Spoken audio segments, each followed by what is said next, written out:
உலகத்துலடா இன்னைக்கு சவால் விட்டு சொல்றேன்டா, என்னோட மோதி அறிவுல தர்க்கத்துல ஜெயிக்க ஒருத்தனை கொண்டாடாப்பா. சீமாநாத பாகவதரே, உங்களுடைய பொய்யை கேட்கத்தான் கூடினோமே தவிர இப்படி ஒரு திட்டத்தை கூறுவீர்கள் என்று நாங்கள் கனவிலும் நினைக்கவில்லை. இருந்தாலும் இந்த தமிழ்நாட்டில் உன்னுடன் போட்டியிட்டு பொய் சொல்ல ஆளா இல்லை. நாளை காலை உன்னுடன் போட்டியிட்டு பேச ஒருவர் வந்து விடுவார். ஐயோ, சீமாநாத பாகவதரிடம் பொய் பேசி நான் ஜெயிப்பதா? என்னால் எப்படி முடியும்? நாம் நமது என்ற வார்த்தை நமக்கு எதற்கு? நம் யூடியூப்களை எல்லாம் கண்டென்ட்டாக கொடுத்து பொய்களாக கூறி அதை கண்டென்ட்டாக மாற்றித்தரும் அந்த சீமானிடமே போய் கேளுங்களேன்.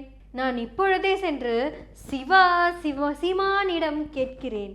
வாய்க்கு வந்தபடி நீ பேசும் அருண் சாதனை, நீ இருக்கையிலே எனக்கு பெரும் சோதனை.